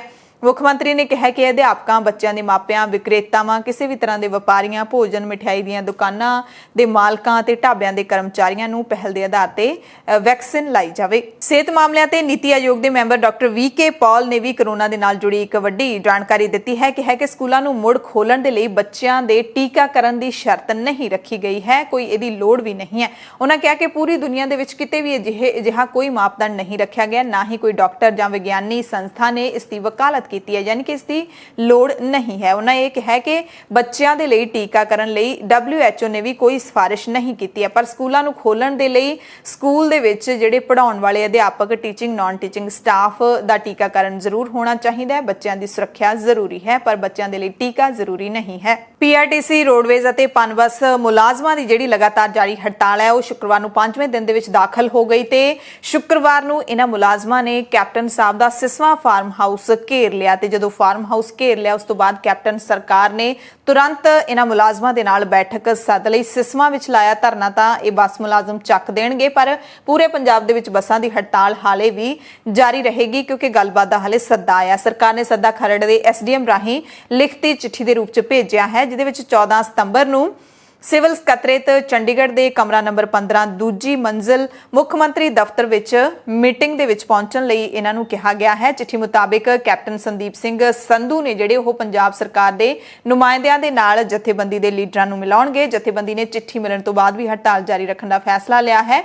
ਇਹਨਾਂ ਨੇ ਦੱਸਿਆ ਕਿ 11 ਸਤੰਬਰ ਨੂੰ ਡਿਪੂਆਂ ਦੇ ਵਿੱਚ ਧਰਨੇ, 12 ਸਤੰਬਰ ਨੂੰ ਵਿਧਾਇਕਾਂ, ਵਜ਼ੀਰਾਂ, ਸੰਸਦੀ ਮੈਂਬਰਾਂ ਦੇ ਘਰਾਂ ਦੇ ਮੂਹਰੇ 2 ਘੰਟਿਆਂ ਦੇ ਲਈ ਸ਼ਾਂਤਮਈ ਧਰਨੇ ਦਿੱਤੇ ਜਾਣਗੇ ਤੇ 13 ਦਸੰਬਰ ਨੂੰ ਹਰ ਡਿਪੂ ਵਾਲੇ ਸ਼ਹਿਰ ਦੇ ਵਿੱਚ ਢੋਲ ਮਾਰਚ ਕੱਢੇ ਜਾਣਗੇ। ਜਥੇਬੰਦੀ ਦੇ ਵੱਲੋਂ 14 ਸਤੰਬਰ ਨੂੰ ਚੰਡੀਗੜ੍ਹ ਦੇ ਵਿੱਚ ਹੋਣ ਵਾਲੀ ਮੀਟਿੰਗ 'ਚ ਜਾਣ ਦਾ ਫੈਸਲਾ ਲਿਆ ਗਿਆ ਹੈ। ਮੀਟਿੰਗ ਦਾ ਸੱਦਾ ਕਬੂਲ ਕਰ ਲਿਆ ਹੈ। ਸੋ ਪੰਜਾਬ ਸਰਕਾਰ ਤੋਂ ਆਪਣੀਆਂ ਮੰਗਾਂ ਮਨਵਾਉਣ ਦੇ ਲਈ ਅੜੇ ਬੱਸ ਕਰਮਚਾਰੀਆਂ ਨੇ ਲਗਾਤਾਰ 5ਵੇਂ ਦਿਨ ਵੀ ਸੂਬਾ ਭਰ ਦੇ ਵਿੱਚ ਬੱਸਾਂ ਬੰਦ ਕਰਨ ਦਾ ਆਪਣਾ ਫੈਸਲਾ ਕਾਇਮ ਰੱਖਿਆ। ਪੰਜਾਬ ਸਰਕਾਰ ਦੇ ਨਾਲ ਮੁੜ ਕੋਈ ਗੱਲਬਾਤ ਨਾ ਹੋਣ ਤੋਂ ਬਾਅਦ ਇਹਨਾਂ ਨੇ ਜਿਹੜਾ ਹੈਗਾ ਕੈਪਟਨ ਅਮਰਿੰਦਰ ਸਿੰਘ ਦੇ ਸਿਸਵਾ ਫਾਰਮ ਵੱਲ ਜਾਂਦੇ ਰਾਹ ਬੰਦ ਕਰਕੇ ਧਰਨਾ ਲਾ ਦਿੱਤਾ ਸੀ। ਸੋ ਸਿਸਵਾ ਫਾਰਮ ਵਾਲਾ ਜਿਹੜਾ ਧਰਨਾ ਹੈ ਉਹ ਕਦੋਂ ਚੁੱਕਿਆ ਜਾਣਾ ਹੈ ਜਾਂ ਨਹੀਂ ਚੁੱਕਿਆ ਜਾਣਾ, ਇਸ ਬਾਰੇ ਹਾਲੇ ਕੋਈ ਵੀ ਸਥਿਤੀ ਸਪਸ਼ਟ ਨਹੀਂ ਹੋ ਸਕੀ ਹੈ। ਸਿਆਸਤ ਦੇ ਨਾਲ ਜੁੜੀ ਇੱਕ ਵੱਡੀ ਤੇ ਤਾਜ਼ਾ ਖਬਰ ਇਹ ਮਿਲ ਰਹੀ ਹੈ ਕਿ ਆਮ ਆਦਮੀ ਪਾਰਟੀ ਪੰਜਾਬ ਦੇ ਪ੍ਰਧਾਨ ਅਤੇ ਸੰਗਰੂਰ ਤੋਂ MP ਭਗਵੰਤ ਮਾਨ ਦੀ ਹਾਲੇ ਵੀ ਅਰਵਿੰਦ ਕੇਜਰੀਵਾਲ ਦੇ ਨਾਲ ਮੀਟਿੰਗ ਨਹੀਂ ਹੋ ਸਕੀ। ਭਗਵੰਤ ਮਾਨ ਨੇ 1-2 ਦਿਨਾਂ ਤੋਂ ਦਿੱਲੀ ਡੇਰਾ ਲਾਇਆ ਹੋਇਆ ਹੈ ਹਾਈ ਕਮਾਂਡ ਦੇ ਨਾਲ ਬੈਠਕ ਕਰਨ ਦੇ ਲਈ। ਜਾਣਕਾਰੀ ਮਿਲ ਰਹੀ ਸੀ ਕਿ ਸ਼ੁੱਕਰਵਾਰ ਨੂੰ ਅਰਵਿੰਦ ਕੇਜਰੀਵਾਲ ਨੇ ਮੀਟਿੰਗ ਦੇ ਲਈ ਬੁਲਾ ਲਿਆ, ਪਰ ਘੰਟਾ ਵੇਟ ਕਰਾ ਕੇ ਉਡੀਕ ਕਰਾ ਕੇ ਭਗਵੰਤ ਮਾਨ ਨੂੰ ਉਸੇ ਤਰ੍ਹਾਂ ਬੇਰੰਗ ਮੋੜ ਦਿੱਤਾ ਗਿਆ ਹੈ। ਤੇ ਇਹ ਵੀ ਸਾਡੇ ਸੂਤਰਾਂ ਤੋਂ ਸਾਨੂੰ ਜਾਣਕਾਰੀ ਮਿਲੀ ਹੈ ਕਿ ਹਾਈ ਕਮਾਂਡ ਨੇ ਇਹ ਕਹਿ ਕੇ ਵੀ ਝਾੜ ਪਾਈ ਹੈ ਕਿ ਅੱਜ ਤਾਂ ਤੁਹਾਨੂੰ ਕਿਸਾਨਾਂ ਦੇ ਨਾਲ ਬੈਠਕ ਦੇ ਵਿੱਚ ਸ਼ਾਮਿਲ ਹੋਣਾ ਚਾਹੀਦਾ ਸੀ ਤੇ ਤੁਸੀਂ ਦਿੱਲੀ ਆ ਕੇ ਡੇਰਾ ਲਾ ਰੱਖਿਆ। ਇਹ ਜਿਹੜਾ ਅਸੀਂ ਵੀ ਸਵਾਲ ਚੁੱਕੇ ਸੀ ਕਿ ਭਗਵੰਤ ਮਾਨ ਨੂੰ ਸ਼ਾਇਦ ਇਸ ਦਾ ਸਿਆਸੀ ਲਾਹਾ ਕਾਫੀ ਮਿਲ ਸਕਦਾ ਸੀ ਜੇ ਉਹ ਕਿਸਾਨਾਂ ਦੇ ਨਾਲ ਬੈਠਕ ਦੇ ਵਿੱਚ ਸ਼ਾਮਿਲ ਹੁੰਦੇ। ਹੁਣ ਸਵਾਲ ਇਹ ਹੈ ਕਿ ਭਗਵੰਤ ਮਾਨ ਦੇ ਅੰਦਰ ਜਿਹੜਾ ਕਲੇਸ਼ ਚੱਲ ਰਿਹਾ ਹੈ CM ਦੇ ਚਿਹਰੇ ਦੀ ਉਮੀਦਵਾਰੀ ਦਾ, ਉਹ ਖਤਮ ਹੋਊਗਾ, ਕਿਵੇਂ ਖਤਮ ਹੋਊਗਾ, ਇਸ ਬਾਰੇ ਕੁਝ ਨਹੀਂ ਕਿਹਾ ਜਾ ਸਕਦਾ। ਬੈਠਕ ਕੇਜਰੀਵਾਲ ਦੇ ਨਾਲ ਕਦੋਂ ਹੋਊਗੀ ਜਾਂ ਨਹੀਂ ਹੋਊਗੀ, ਇਸ ਬਾਰੇ ਵੀ ਹਲੇ ਸਸਪੈਂਸ ਹੀ ਬਣਿਆ ਹੋਇਆ। ਦਿੱਲੀ ਪੁਲਿਸ ਨੇ DSGMC ਦੇ ਕੁਝ ਮੈਂਬਰਾਂ ਦੇ ਖਿਲਾਫ FIR ਦਰਜ ਕੀਤੀ ਹੈ। ਗੁਰਦੁਆਰਾ ਚੋਣ ਕਮਿਸ਼ਨ ਦੇ ਡਾਇਰੈਕਟਰ ਨਰਿੰਦਰ ਸਿੰਘ ਤੇ ਹਮਲਾ ਕਰਨ ਦੇ ਦੋਸ਼ ਦੇ ਵਿੱਚ ਪਰਚਾ ਦਰਜ ਕੀਤਾ ਗਿਆ ਹੈ। FIR ਜਾਂ ਕਹਿ ਲਈਏ ਕਿ ਮੁਕੱਦਮਾ ਨੰਬਰ 263 ਹੈ, ਜਿਹਦੇ ਵਿੱਚ ਧਾਰਾਵਾਂ 186, 353, 506, 188 ਤੇ 34 ਲਾਈਆਂ ਗਈਆਂ ਨੇ। ਅਰੈਸਟ ਵਾਰੰਟ ਨੇ ਜਿਹੜੇ ਇਹਨਾਂ ਲੀਡਰਾਂ ਦੇ ਖਿਲਾਫ ਜਾਰੀ ਕਰ ਦਿੱਤੇ ਗਏ ਨੇ। ਵੱਡੇ ਲੀਡਰ ਨੇ ਮਨਜਿੰਦਰ ਸਿੰਘ ਸਿਰਸਾ, ਹਰਮੀਤ ਸਿੰਘ ਕਾਲਕਾ, ਆਤਮਾ ਸਿੰਘ ਲੁਬਾਣਾ ਸਮੇਤ ਕਈਆਂ ਦੇ ਖਿਲਾਫ ਜਿਹੜਾ ਹੈਗਾ ਇਹ ਦੋਸ਼ ਲੱਗੇ ਨੇ। ਵੀਰਵਾਰ ਨੂੰ ਇੱਕ ਵੀਡੀਓ ਵਾਇਰਲ ਹੋਈ ਸੀ ਜਿਸ ਦੇ ਵਿੱਚ ਗੁਰਦੁਆਰਾ ਚੋਣ ਕਮਿਸ਼ਨ ਦੇ ਡਾਇਰੈਕਟਰ ਦੇ ਦਫ਼ਤਰ ਵਿੱਚ ਜਿਹੜਾ ਰੌਲਾ ਰੱਪਾ ਪੈਂਦਾ ਦਿਖਾਇਆ ਗਿਆ ਸੀ ਤੇ ਜਦੋਂ ਡਾਇਰੈਕਟਰ ਬਾਹਰ ਆਏ ਸੀ ਤਾਂ ਉਹਨਾਂ ਦੇ ਨਾਲ ਕਾਫੀ ਧੱਕਾ ਮੁੱਕੀ ਹੋਈ ਸੀ, ਜੁੱਤਾ ਸੁੱਟਣ ਦੀ ਵੀ ਕੋਸ਼ਿਸ਼ ਕੀਤੀ ਗਈ ਸੀ ਤੇ ਉਸ ਤੋਂ ਬਾਅਦ ਗੱਡੀ ਤੇ ਵੀ ਹਮਲਾ ਕਰਨ ਦੀ ਕੋਸ਼ਿਸ਼ ਕੀਤੀ ਗਈ ਸੀ। ਪਰ ਪਰ ਦਿੱਲੀ ਪੁਲਿਸ ਮੌਕੇ ਤੇ ਪਹੁੰਚ ਕੇ ਉਹਨਾਂ ਨੂੰ ਬਚਾਉਣ ਦੇ ਵਿੱਚ ਕਾਮਯਾਬ ਹੋ ਗਈ, ਬਚਾ ਕੇ ਕਾਰ ਵਿੱਚ ਬਿਠਾਉਣ ਤੇ ਕਾਮਯਾਬ ਹੋ ਗਈ ਸੀ। ਤੇ ਜਿਹੜੀ ਇਹਦੇ ਵਿੱਚ ਧਾਰਾ 506 ਲਾਈ ਗਈ ਹੈ, ਆਈਪੀਸੀ ਦੀ ਧਾਰਾ 506 ਦੇ ਮੁਤਾਬਿਕ ਜੇ ਤੁਸੀਂ ਦੋਸ਼ੀ ਸਿੱਧ ਹੋ ਜਾਂਦੇ ਹੋ ਤਾਂ ਤੁਹਾਨੂੰ ਮੌਤ ਦੀ ਸਜ਼ਾ ਜਾਂ ਫਿਰ ਜਿਹੜਾ ਹੈਗਾ ਪੂਰੀ ਉਮਰ ਕੈਦ ਦੀ ਸਜ਼ਾ ਮਿਲ ਸਕਦੀ ਹੈ, ਜਾਂ ਫਿਰ 7 ਸਾਲ ਤੁਹਾਨੂੰ ਜੇਲ੍ਹ ਦੇ ਵਿੱਚ ਰਹਿਣਾ ਪੈ ਸਕਦਾ ਹੈ, ਜੁਰਮਾਨਾ ਵੀ ਲਾਇਆ ਜਾ ਸਕਦਾ ਹੈ ਤੇ ਜ਼ਮਾਨਤ ਹੈ ਜਿਹੜੀ ਉਹ ਅਦਾਲਤ ਤੋਂ ਹੀ ਮਿਲ ਸਕਦੀ ਹੈ। ਤੇ ਹੁਣ ਇਹਨਾਂ ਲੀਡਰਾਂ ਦੇ ਖਿਲਾਫ, ਜਿਨ੍ਹਾਂ ਦੇ ਖਿਲਾਫ ਪਰਚੇ ਹੋਏ ਨੇ, ਇਹਨਾਂ ਦੇ ਅਰੈਸਟ ਵਾਰੰਟ ਜਾਰੀ ਕਰ ਦਿੱਤੇ ਗਏ ਨੇ ਤੇ ਦਿੱਲੀ ਪੁਲਿਸ ਲੱਭ ਰਹੀ ਹੈ। ਇਹ ਵੀ ਜਾਣਕਾਰੀ ਮਿਲੀ ਹੈ ਕਿ ਬਾਦਲ ਦਲ ਦੇ ਮੈਂਬਰਾਂ ਦੇ ਵੱਲੋਂ ਸਿੰਘ ਸਭਾਵਾਂ ਦੀ ਲਿਸਟ ਵਿੱਚ ਕਮੀਆਂ ਹੋਣ ਬਾਰੇ ਹਰਵਿੰਦਰ ਸਿੰਘ ਸਰਨਾ ਦੇ ਇਤਰਾਜ਼ ਤੋਂ ਬਾਅਦ ਆਪਣੇ ਵਕੀਲਾਂ ਤੋਂ ਕਾਨੂੰਨੀ ਰਾਏ ਲੈਣ ਤੋਂ ਬਾਅਦ ਡਾਇਰੈਕਟਰ ਨੇ ਸਿੰਘ ਸਭਾਵਾਂ ਦੀ ਲਾਟਰੀ ਕੱਢੇ ਜਾਣ ਨੂੰ ਮੁਲਤਵੀ ਕਰਕੇ ਲਿਸਟ ਦਰੁਸਤ ਕਰਕੇ ਚੋਣ ਕਰਵਾਉਣ ਦਾ ਐਲਾਨ ਕੀਤਾ ਤਾਂ ਉਹਨਾਂ ਨੂੰ ਗਾਲਾਂ ਵੀ ਕੱਢੀਆਂ ਗਈਆਂ ਤੇ ਇੱਕ ਮੈਂਬਰ ਨੇ ਜੁੱਤਾ ਵੀ ਸੁੱਟਿਆ।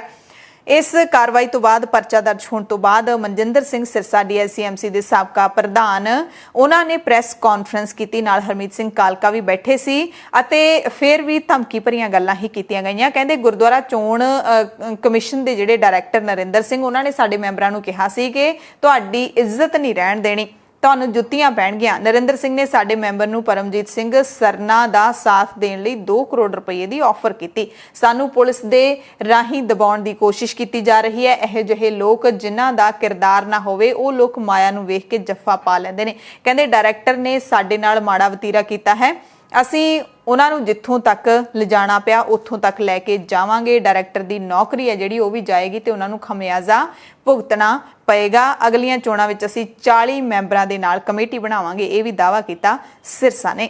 ਇਹਨਾਂ ਦੇ ਕੋਲ ਚਾਹ ਸੀਗੀ ਸਾਹਮਣੇ ਜਿਹੜੀ ਪਈ ਸੀ, ਇਹਨਾਂ ਨੇ ਉਸ ਕੱਪ ਨੂੰ ਹੱਥ ਮਾਰ ਕੇ ਬਾਹਰ ਸੁੱਟਿਆ। ਜੋ ਇਹਨਾਂ ਨੇ ਕਿਹਾ ਅਲਫਾਜ਼ ਬਾਅਦ 'ਚ ਆਪ ਹੀ ਦੱਸਣਗੇ। ਔਰ ਉਸ ਤੋਂ ਬਾਅਦ ਕੱਲ ਫੇਰ ਇਹਨਾਂ ਨੂੰ ਆਫਰ ਕੀਤੇ ਪੈਸੇ, ਔਰ ਨਾਲ ਇਹ ਵੀ ਕਿਹਾ ਕਿ ਜੇਕਰ ਜਦੋਂ ਨੂੰ ਆਫਰ ਕੀਤੇ ਇਹਨਾਂ ਨੇ ਫੇਰ ਉਹਨੂੰ ਮਨਾ ਕਰਨ ਤੋਂ ਬਾਅਦ ਕਹਿੰਦਾ ਏ ਕਿ ਮੈਂ ਤੇਰੇ ਮੈਂਬਰਸ਼ਿਪ ਜਿਹੜੀ ਇਹਨੂੰ ਖਾਰਜ ਕਰ ਸਕਦਾ, ਮੇਰੇ ਕੋਲ ਪਾਵਰ ਆ, ਤੇਰੀ ਮੈਂਬਰਸ਼ਿਪ ਰਹੂਗੀ ਨਹੀਂ। ਔਰ ਬਾਹਰ ਜਾਣ ਲੱਗਿਆ ਸ਼ਾਮ ਨੂੰ 5 ਵਜੇ ਇਹਨਾਂ ਨੂੰ ਗਾਲਾਂ ਕੱਢਦਾ ਗਿਆ ਏ ਔਰ ਕਹਿੰਦਾ ਪੈਸੇ ਤੇ ਤੈਨੂੰ ਮਿਲੇ ਨਹੀਂ, ਇੱਜ਼ਤ ਤੇਰੀ ਰਹਿਣ ਨਹੀਂ ਦੇਣੀ, ਤੈਨੂੰ ਹੁਣ ਮਾਫ ਕਰਨਾ, ਮੈਨੂੰ ਅਲਫਾਜ਼ ਬੋਲਣਾ ਹੀ ਚਾਹੀਦਾ। ਇੱਥੋਂ ਤੱਕ ਘਟੀਆ ਅਲਫਾਜ਼ ਬੋਲਿਆ ਏ, ਕਹਿੰਦਾ ਜੁੱਤੀਆਂ ਪੈਣਗੀਆਂ। ਸਾਡੇ ਮੈਂਬਰ ਨੂੰ ਕਹਿ ਰਿਹਾ, ਸਾਡੇ ਸਤਿਕਾਰਯੋਗ ਮੈਂਬਰ ਦੇ ਪ੍ਰਤੀ ਇਹੋ ਜਿਹੇ ਘਟੀਆ ਅਲਫਾਜ਼ਾਂ ਦਾ ਇਸਤੇਮਾਲ ਕੀਤਾ ਏ ਕੱਲ ਇਸ ਘਟੀਆ ਡਾਇਰੈਕਟਰ ਨੇ। ਨਰਿੰਦਰ ਸਿੰਘ ਨੇ ਇਸੇ ਤਰ੍ਹਾਂ ਸਾਡੇ ਇੱਕ ਦੂਜੇ ਮੈਂਬਰ ਨੇ ਸਰਦਾਰ ਰਮਿੰਦਰ ਸਿੰਘ ਸਵੀਟਾ, ਉਹਨਾਂ ਨੂੰ ਵੀ 2 ਕਰੋੜ ਰੁਪਏ ਆਫਰ ਕੀਤਾ ਕਿ ਹੋਰ ਵੀ ਜਿਹੜਾ ਤੁਹਾਡਾ ਮੈਂਬਰ ਉਹਨੂੰ ਕੋਈ ਸਾਥ ਦੇ ਦੇ ਤੇ ਤੁਸੀਂ ਪਰਮਜੀਤ ਸਿੰਘ ਸਰਨਾ ਦਾ ਸਾਥ ਦਿਓ, ਤੁਹਾਨੂੰ 2 ਕਰੋੜ ਰੁਪਏ ਦਿੱਤਾ ਜਾਊਗਾ।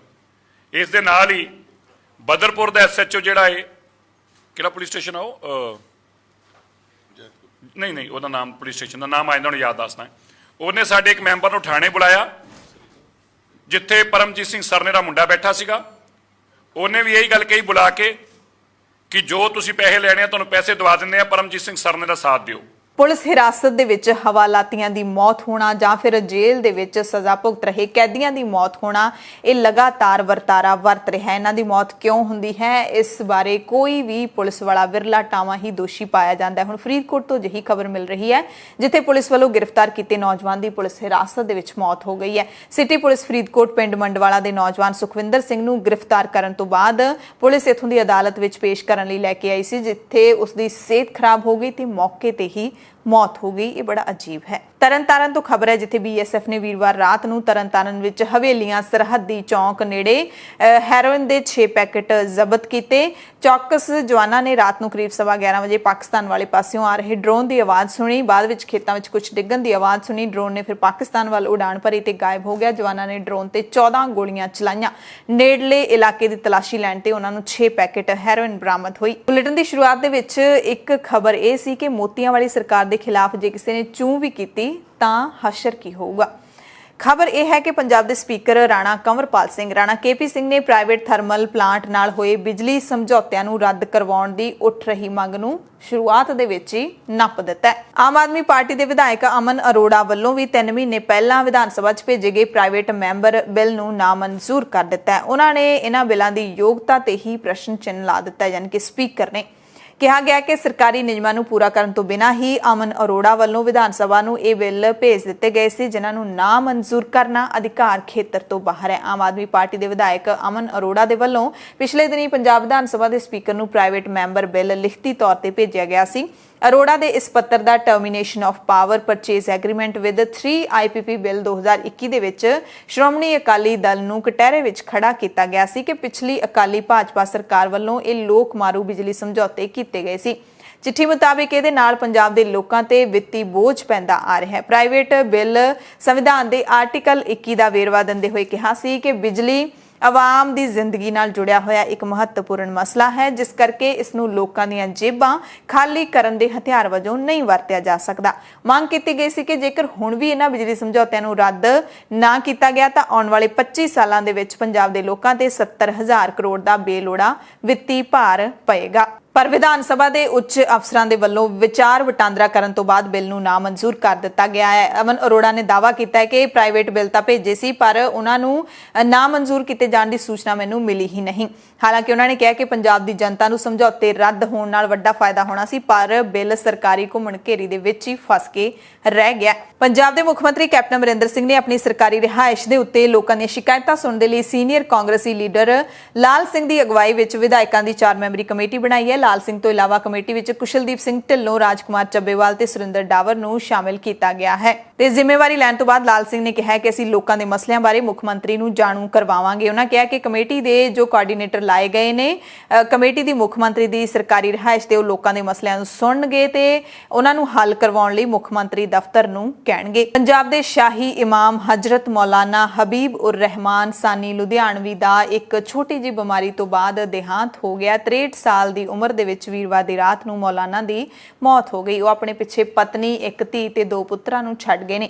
ਪੰਜਾਬ ਦੇ ਮੁੱਖ ਮੰਤਰੀ ਕੈਪਟਨ ਅਮਰਿੰਦਰ ਸਿੰਘ ਨੇ ਵੀ ਮੌਲਾਨਾ ਦੇ ਦੇਹਾਂਤ ਤੇ ਦੁੱਖ ਦਾ ਪ੍ਰਗਟਾਵਾ ਕੀਤਾ ਹੈ। ਸ਼ੋਕ ਸੰਦੇਸ਼ ਦੇ ਵਿੱਚ ਕੈਪਟਨ ਨੇ ਸ਼ਾਹੀ ਇਮਾਮ ਹਜ਼ਰਤ ਮੌਲਾਨਾ ਹਬੀਬ ਉਰ ਰਹਿਮਾਨ ਨੂੰ ਇੱਕ ਅਧਿਆਤਮਕ ਸ਼ਖਸੀਅਤ ਦੱਸਿਆ, ਜਿਨ੍ਹਾਂ ਨੇ ਹਮੇਸ਼ਾ ਲੋਕਾਂ ਦੇ ਵਿੱਚ ਪਿਆਰ, ਸ਼ਾਂਤੀ ਤੇ ਸਦਭਾਵਨਾ ਦੇ ਸੰਦੇਸ਼ ਦਾ ਪ੍ਰਚਾਰ ਕੀਤਾ। ਸ਼ਾਹੀ ਇਮਾਮ ਦੇ ਮਨੁੱਖਤਾ ਦੇ ਵਿੱਚ ਭਾਈਚਾਰੇ, ਸਦਭਾਵਨਾ ਅਤੇ ਸਦਭਾਵਨਾ ਦੇ ਬੰਧਨ ਨੂੰ ਮਜ਼ਬੂਤ ਕਰਨ ਦੇ ਵਿੱਚ ਮਹਾਨ ਯੋਗਦਾਨ ਨੂੰ ਸੂਬੇ ਭਰ ਦੇ ਵਿੱਚ ਹਮੇਸ਼ਾ ਯਾਦ ਕੀਤਾ ਜਾਏਗਾ, ਇਹ ਕਿਹਾ ਕੈਪਟਨ ਅਮਰਿੰਦਰ ਸਿੰਘ ਨੇ। ਕੈਪਟਨ ਨੇ ਪਰਿਵਾਰਕ ਮੈਂਬਰਾਂ ਦੇ ਨਾਲ ਦੁੱਖ ਸਾਂਝਾ ਕਰਦੇ ਹੋਏ ਪਰਮਾਤਮਾ ਅੱਗੇ ਅਰਦਾਸ ਕੀਤੀ ਹੈ ਕਿ ਦੁੱਖ ਦੀ ਘੜੀ ਵਿੱਚ ਪੂਰੇ ਨਾ ਹੋਣ ਵਾਲੇ ਘਾਟੇ ਦੌਰਾਨ ਪਰਿਵਾਰ ਨੂੰ ਬਲ ਬਖਸ਼ਣ ਤੇ ਵਿਛੜੀ ਰੂਹ ਨੂੰ ਸੁਖ ਸ਼ਾਂਤੀ ਬਖਸ਼ਣ। ਕੌਮੀ ਘੱਟ ਗਿਣਤੀ ਕਮਿਸ਼ਨ ਦੇ ਨਵੇਂ ਨਿਯੁਕਤ ਚੇਅਰਮੈਨ ਇਕਬਾਲ ਸਿੰਘ ਲਾਲਪੁਰਾ ਨੇ ਆਪਣਾ ਅਹੁਦਾ ਸਾਂਭ ਲਿਆ। ਲਾਲਪੁਰਾ ਨੇ ਕੇਂਦਰੀ ਘੱਟ ਗਿਣਤੀ ਮਾਮਲਿਆਂ ਦੇ ਮੰਤਰੀ ਮੁਖਤਾਰ ਅੱਬਾਸ ਨਕਵੀ ਅਤੇ ਕਮਿਸ਼ਨ ਦੇ ਸੀਨੀਅਰ ਅਧਿਕਾਰੀਆਂ ਦੀ ਹਾਜ਼ਰੀ ਵਿੱਚ ਅਹੁਦਾ ਸਾਂਭਿਆ। ਲਾਲਪੁਰਾ ਸਾਬਕਾ IPS ਅਧਿਕਾਰੀ ਨੇ, ਸਿੱਖ ਭਾਈਚਾਰੇ ਦੀ ਦੂਸਰੀ ਅਜਿਹੀ ਹਸਤੀ ਨੇ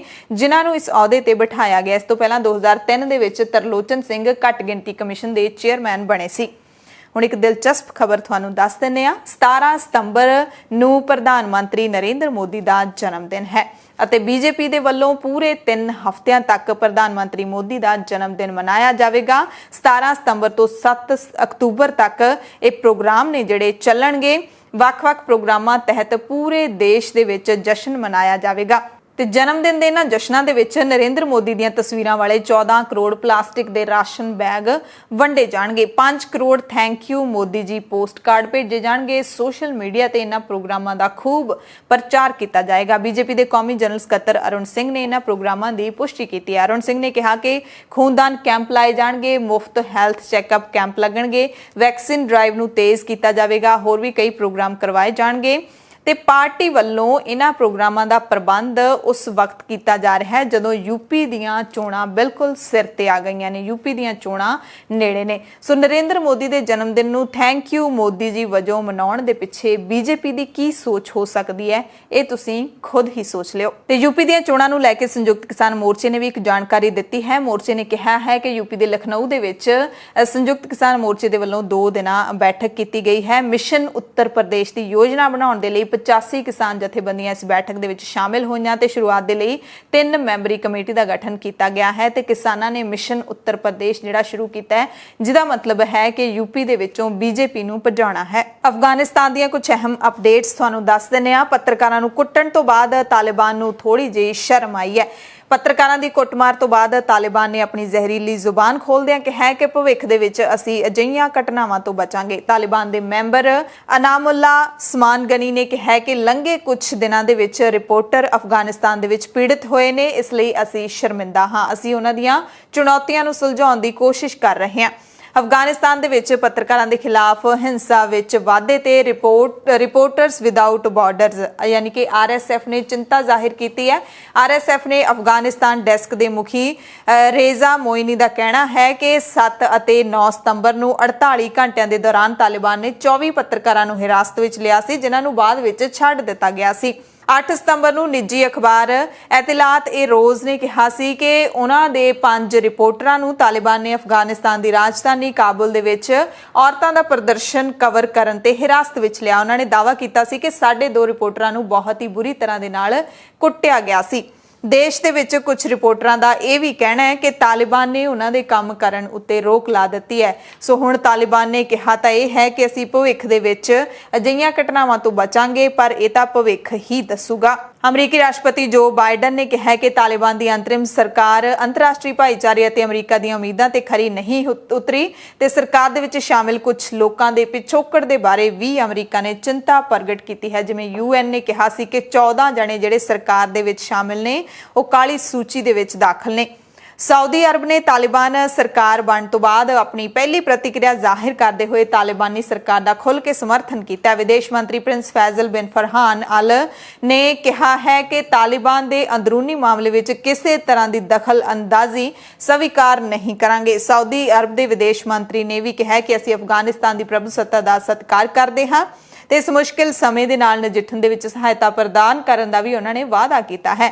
ਅਫਗਾਨਿਸਤਾਨ ਦੇ ਲੋਕਾਂ ਅਤੇ ਪਿਛਲੇ ਮਹੀਨੇ ਕਾਬੁਲ 에ਅਰਪੋਰਟ ਬੰਬ ਧਮਾਕਿਆਂ ਵਿੱਚ ਮਾਰੇ ਗਏ ਲੋਕਾਂ ਦੇ ਪਰਿਵਾਰ ਨਾਲ ਹਮਦਰਦੀ ਦਾ ਪ੍ਰਗਟਾਵਾ ਵੀ ਸਾਊਦੀ ਅਰਬ ਨੇ ਕੀਤਾ ਹੈ। ਅਫਗਾਨਿਸਤਾਨ ਤੋਂ ਅਮਰੀਕੀ ਫੌਜੀਆਂ ਦੀ ਮੁਕੰਮਲ ਵਾਪਸੀ ਤੋਂ ਬਾਅਦ ਪਹਿਲੀ ਵਾਰੀ ਦਰਜਨਾਂ ਵਿਦੇਸ਼ੀ ਯਾਤਰੀ ਅਫਗਾਨਿਸਤਾਨ ਤੋਂ ਸੁਰੱਖਿਅਤ ਆਪਣੇ ਮੁਲਕ ਪਹੁੰਚ ਜਾਣਗੇ। ਇਹਨਾਂ ਯਾਤਰੀਆਂ ਨੂੰ ਲੈ ਕੇ ਕਤਰ 에ਅਰਵੇਜ਼ ਦੀ ਇੱਕ ਫਲਾਈਟ ਵੀਰਵਾਰ ਨੂੰ ਰਾਜਧਾਨੀ ਦੋਹਾ ਪਹੁੰਚੀ। ਇਹਦੇ ਵਿੱਚ 113 ਲੋਕ ਸਵਾਰ ਤੇ ਅੱਜ ਇੱਕ ਹੋਰ ਫਲਾਈਟ ਉੱਡਣ ਵਾਲੀ ਹੈ। ਅਫਗਾਨਿਸਤਾਨ ਦੇ ਨਾਲ ਹੁਣ ਕੁਝ ਹੋਰ ਮੁਲਕਾਂ ਦੀਆਂ ਅਹਿਮ ਅਪਡੇਟਸ ਤੁਹਾਨੂੰ ਦੱਸਦੇ ਹਾਂ। ਅਮਰੀਕੀ ਰਾਸ਼ਟਰਪਤੀ ਜੋ ਬਾਈਡਨ ਅਤੇ ਚੀਨ ਦੇ ਰਾਸ਼ਟਰਪਤੀ ਸ਼ੀ ਜਿਨਪਿੰਗ ਦੀ 7 ਮਹੀਨਿਆਂ ਦੇ ਵਕਫੇ ਤੋਂ ਬਾਅਦ ਪਹਿਲੀ ਵਾਰੀ ਫੋਨ ਤੇ ਗੱਲਬਾਤ ਹੋਈ ਹੈ। ਵਾਈਟ ਹਾਊਸ ਨੇ ਦੱਸਿਆ ਕਿ ਉਹਨਾਂ ਨੇ ਵਿਆਪਕ ਰਣਨੀਤਿਕ ਚਰਚਾ ਕੀਤੀ ਹੈ, ਜਿਸ ਵਿੱਚ ਦੋਵੇਂ ਲੀਡਰਾਂ ਨੇ ਦੁਵੱਲੇ ਸੰਬੰਧਾਂ ਤੇ ਚਰਚਾ ਕੀਤੀ ਹੈ। ਉਹਨਾਂ ਖੇਤਰਾਂ ਤੇ ਗੱਲ ਕੀਤੀ ਗਈ ਹੈ ਜੋ ਦੋਵਾਂ ਦੇ ਆਪਸ ਦੇ ਵਿੱਚ ਮਿਲਦੇ ਨੇ। ਦੋਵਾਂ ਨੇ ਇੱਕ ਦੂਸਰੇ ਦੇ ਨਾਲ ਦੂਜੀ ਵਾਰੀ ਗੱਲਬਾਤ ਕੀਤੀ ਹੈ। ਵਾਈਟ ਹਾਊਸ ਨੇ ਕਿਹਾ ਕਿ ਅਮਰੀਕਾ ਤੇ ਚੀਨ ਵਿਚਾਲੇ ਚੱਲ ਰਹੇ ਤਣਾਅ ਨੂੰ ਘੱਟ ਕਰਨ ਦੀ ਇਹ ਉਹਨਾਂ ਦੀ ਕੋਸ਼ਿਸ਼ ਸੀ।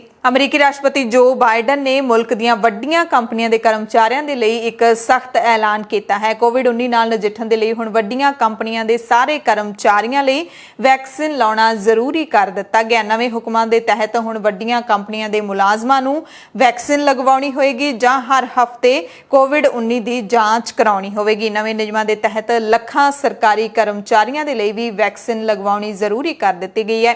ਇਸ ਹੁਕਮ ਦੇ ਨਾਲ ਕਰੀਬ 8 ਕਰੋੜ ਤੋਂ ਵੱਧ ਮੁਲਾਜ਼ਮ ਪ੍ਰਭਾਵਿਤ ਹੋਣਗੇ। ਜੋ ਬਾਈਡਨ ਨੇ ਕਿਹਾ ਕਿ ਇਹ ਨਿੱਜੀ ਆਜ਼ਾਦੀ ਜਾਂ ਫਿਰ ਆਪਣੀ ਮਰਜ਼ੀ ਦੀ ਗੱਲ ਨਹੀਂ ਹੈ, ਇਹ ਤੁਹਾਨੂੰ ਅਤੇ ਤੁਹਾਡੇ ਆਸ-ਪਾਸ ਦੇ ਲੋਕਾਂ ਨੂੰ ਸੁਰੱਖਿਅਤ ਰੱਖਣ ਦੇ ਲਈ ਹੈ, ਸੋ ਇਹ ਲਗਵਾਉਣੀ ਹੀ ਪਵੇਗੀ। ਪਰਿਵਾਰ ਤੇ ਬੱਚੇ ਪਾਲ ਰਹੀਆਂ ਔਰਤਾਂ ਦੇ ਲਈ ਕੰਮ ਕਰਨਾ ਸੌਖਾ ਨਹੀਂ ਹੁੰਦਾ, ਯਾਨੀ ਕਿ ਨੌਕਰੀ ਕਰਨੀ ਸੌਖੀ ਨਹੀਂ ਹੁੰਦੀ, ਪਰ ਜ਼ਿਆਦਾਤਰ ਕੰਪਨੀਆਂ ਇਸ ਦਲੀਲ ਵੱਲ ਧਿਆਨ ਨਹੀਂ ਦਿੰਦੀਆਂ। ਬ੍ਰਿਟਿਸ਼ ਕੰਪਨੀ ਦੇ ਨਾਲ ਵੀ ਕੁਝ ਅਜਿਹਾ ਹੋਇਆ ਹੈ ਜਿਸ ਨੇ ਔਰਤਾਂ ਦੀ ਜਿਹੜੀ ਸਮੱਸਿਆ ਹੈ ਉਸ ਨੂੰ ਨਹੀਂ ਸਮਝਿਆ। ਇਸ ਕੰਪਨੀ ਨੇ ਆਪਣੀ ਇੱਕ ਮਹਿਲਾ ਕਰਮਚਾਰੀ ਨੂੰ ਦਿਨ ਦੇ ਵਿੱਚ 1 ਘੰਟੇ ਦੀ ਛੁੱਟੀ ਦੇਣ ਤੋਂ ਇਨਕਾਰ ਕਰ ਦਿੱਤਾ, ਜਿਸ ਲਈ ਉਹਨਾਂ ਨੂੰ ਹੁਣ ਔਰਤ ਨੂੰ ਉਹਦੇ ਪੈਕੇਜ ਤੋਂ ਵੀ ਜ਼ਿਆਦਾ ਮੁਆਵਜ਼ਾ ਦੇਣਾ ਪਏਗਾ, ਸਾਲਾਨਾ ਪੈਕੇਜ ਤੋਂ ਵੀ ਜ਼ਿਆਦਾ।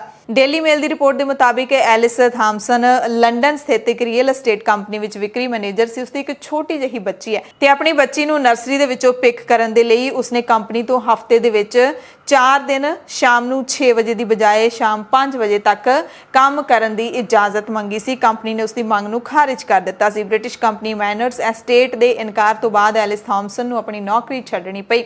ਐਲਿਸ ਨੇ ਰੁਜ਼ਗਾਰ ਟ੍ਰਿਬਿਊਨਲ ਦੇ ਕੋਲ ਇਹ ਸ਼ਿਕਾਇਤ ਕੀਤੀ ਤਾਂ ਥਾਮਸਨ ਦੀਆਂ ਦਲੀਲਾਂ ਨੂੰ ਸਵੀਕਾਰ ਕਰਦੇ ਹੋਏ ਟ੍ਰਿਬਿਊਨਲ ਨੇ ਕੰਪਨੀ ਦੇ ਵਿਵਹਾਰ ਨੂੰ ਗੈਰ ਜ਼ਿੰਮੇਵਾਰਾਨਾ ਦੱਸਿਆ ਤੇ ਮੁਆਵਜ਼ੇ ਵਜੋਂ 1,81,000 ਪਾਉਂਡ ਯਾਨੀ ਕਿ ਲਗਭਗ 2 ਕਰੋੜ ਰੁਪਏ ਅਦਾ ਕਰਨ ਦੇ ਹੁਕਮ ਦਿੱਤੇ ਨੇ। ਟ੍ਰਿਬਿਊਨਲ ਨੇ ਆਪਣੇ ਫੈਸਲੇ ਵਿੱਚ ਸਪਸ਼ਟ ਕਿਹਾ ਕਿ ਨਰਸਰੀ ਹੈ ਜਿਹੜੀ ਬੱਚਿਆਂ ਦੀ ਉਹ ਆਮ ਤੌਰ ਤੇ ਸ਼ਾਮ 5 ਵਜੇ ਤੱਕ ਬੰਦ ਹੁੰਦੀ ਹੈ, ਇਸ ਲਈ ਮਾਂ ਨੂੰ ਸ਼ਾਮ ਨੂੰ 6 ਵਜੇ ਤੱਕ ਕੰਮ ਕਰਨ ਲਈ ਮਜਬੂਰ ਕਰਨਾ ਪੂਰੀ ਤਰ੍ਹਾਂ ਦੇ ਨਾਲ ਗਲਤ ਹੈ। ਬੁਲੇਟਿਨ ਦੇ ਵਿੱਚ ਕੁਝ ਖਾਸ ਤੇ ਵੱਡੀਆਂ ਖਬਰਾਂ ਪੂਰੇ ਭਾਰਤ ਤੋਂ। ਕਾਂਗਰਸ ਲੀਡਰ ਰਾਹੁਲ ਗਾਂਧੀ ਨੇ ਜੰਮੂ ਕਸ਼ਮੀਰ ਦੇ ਵਿੱਚ ਇੱਕ ਅਜਿਹਾ ਬਿਆਨ ਦਿੱਤਾ ਹੈ ਜਿਸ ਤੇ ਧਾਰਮਿਕ ਬਖੇੜਾ ਵੀ ਖੜਾ ਹੋ ਸਕਦਾ ਹੈ।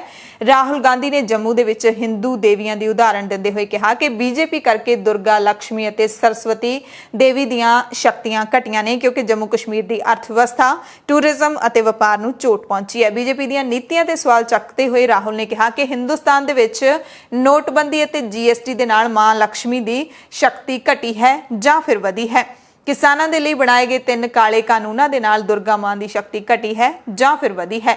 ਇਹ ਆਪਣੇ ਸਵਾਲ ਦਾ ਆਪ ਹੀ ਜਵਾਬ ਦਿੰਦੇ ਹੋਏ ਉਹ ਕਹਿੰਦੇ ਰਹੇ ਕਿ ਲਗਾਤਾਰ ਵਧੀ ਹੈ। ਰਾਹੁਲ ਗਾਂਧੀ ਨੇ ਇਹ ਦਾਅਵਾ ਕੀਤਾ ਕਿ ਕਾਂਗਰਸ ਦੇ ਕਾਰਜਕਾਲ ਦੇ ਵਿੱਚ ਇਹ ਸਾਰੀਆਂ ਸ਼ਕਤੀਆਂ ਦੇਸ਼ ਦੇ ਵਿੱਚ ਵਧੀਆਂ ਸਨ। ਭਾਜਪਾ ਨੇ ਪੱਛਮੀ ਬੰਗਾਲ ਦੀਆਂ 3 ਵਿਧਾਨ ਸਭਾ ਸੀਟਾਂ ਤੇ ਹੋਣ ਵਾਲੀਆਂ ਜ਼ਿਮਨੀ ਚੋਣਾਂ ਦੇ ਲਈ ਉਮੀਦਵਾਰਾਂ ਦੇ ਨਾਵਾਂ ਦਾ ਐਲਾਨ ਕਰ ਦਿੱਤਾ ਹੈ। ਬੀਜੇਪੀ ਨੇ ਭਵਾਨੀਪੁਰ ਵਿਧਾਨ ਸਭਾ ਸੀਟ ਤੋਂ ਪ੍ਰਿਯੰਕਾ ਟਿਬਰੀਵਾਲ ਨੂੰ ਮੁੱਖ ਮੰਤਰੀ ਮਮਤਾ ਬੈਨਰਜੀ ਦੇ ਖਿਲਾਫ ਚੋਣ ਮੈਦਾਨ ਦੇ ਵਿੱਚ ਉਤਾਰਿਆ। ਮਮਤਾ ਬੈਨਰਜੀ ਨੇ ਭਵਾਨੀਪੁਰ ਵਿਧਾਨ ਸਭਾ ਜ਼ਿਮਨੀ ਚੋਣ ਦੇ ਲਈ ਆਪਣੇ ਨਾਮਜ਼ਦਗੀ ਪਰਚਾ ਵੀ ਦਾਖਲ ਕਰ ਦਿੱਤਾ ਹੈ। ਚੋਣ ਕਮਿਸ਼ਨ ਨੇ ਹਾਲ ਹੀ ਵਿੱਚ ਭਵਾਨੀਪੁਰ ਦੇ ਨਾਲ ਮੁਰਸ਼ਿਦਾਬਾਦ ਜ਼ਿਲ੍ਹੇ ਦੀਆਂ ਸ਼ਮਸ਼ੇਰਗੰਜ ਅਤੇ ਜੰਗੀਪੁਰ ਵਿਧਾਨ ਸਭਾ ਸੀਟਾਂ ਦੇ ਲਈ ਉਪ ਚੋਣਾਂ ਦੀ ਤਰੀਕ ਦਾ ਐਲਾਨ ਕੀਤਾ ਸੀ ਤੇ VOTING ਹੈ ਜਿਹੜੀ ਇਸੇ ਮਹੀਨੇ 30 ਸਤੰਬਰ ਨੂੰ ਹੋਵੇਗੀ। यूपी चोणां ਦੀਆਂ कुछ अपडेट्स ने बहुजन समाज पार्टी यानी कि बसपा ने आने वाली विधान सभा चोणां विच यूपी की मऊ सीट तो विधायक मुख्तार अंसारी नूं टिकट ना देण दा फैसला लिया। उन्हां दी थां ते पार्टी के सूबा प्रधान भीम राजभर चोण लड़नगे। मायावती ने ट्वीट किया कि आने वाली यूपी विधान सभा चोणां विच बसपा की कोशिश रहेगी कि किसी भी गैंगस्टर जां फिर माफिया नूं पार्टी तो चोण ना लड़ाई जाए। इस दे मद्देनज़र हुण बसपा के यूपी प्रधान भीम राजभर दा नाम मुख्तार अंसारी की थां लिआंदा गया है। यूपी पुलिस ने AIMIM के मुखी असाउद्दीन ओवैसी खिलाफ फिरकू सद्भावना नूं भंग करन, कोविड-19 नियमां दी उलंघना करन, प्रधानमंत्री नरेंद्र मोदी अते सूबे दे मुख मंत्री योगी आदित्यनाथ विरुद्ध अपमानजनक टिप्पणियां करन खिलाफ केस दर्ज किया है। यूपी चोणां दे विच कांग्रेस भी नितरी हुई है हर साल दे वांगू ते चोणां दे मद्देनज़र कौमी जनरल सकत्तर प्रियंका गांधी वाड्रा की अगवाई दे विच यूपी विच 12,000 किलोमीटर लंबी यात्रा पिंडां ते शहरां दे विच कड्ढी जावेगी। इसका मकसद लोकां दे नाल संपर्क वधाउणा है, तालमेल वधाउणा है। पार्टी ने यह जानकारी दिंदिआं कहा कि पार्टी मैंबरां नाल वाड्रा की मीटिंग दे विच कांग्रेस प्रतिज्ञा यात्रा हम वचन निभाएंगे, कांग्रेस प्रतिज्ञा यात्रा हम वचन निभाएंगे नां दी यात्रा कड्ढण दा फैसला किया गया है। यात्रा दे विच 12,000 किलोमीटर की दूरी तय की जाएगी ते यात्रा पिंडां ते कस्बियां दे विचों दी लंघेगी। एक खबर क्रिकेट प्रेमियों के लिए भी दस दिंदे आ जो कि क्रिकेट प्रेमियों नूं मायूस करने वाली खबर है। कोरोना के परछावें करके Bharat England test match series का 5वां मैच रद्द कर दिता गया। टीम इंडिया के वलों मैच ना खेडण का फैसला करन करके ये मैच रद्द होया। भारत ने टेस्ट लड़ी दे विच 2-1 की लीड बना के रखी हुई है। 5वां ते आखिरी टेस्ट मैच हुण बाद विच खेडिया जावेगा। एमरजेंसी बुलेटिन दे विच तुहाडे सब तो इजाजत चाहुंदे आ। धन्नवाद।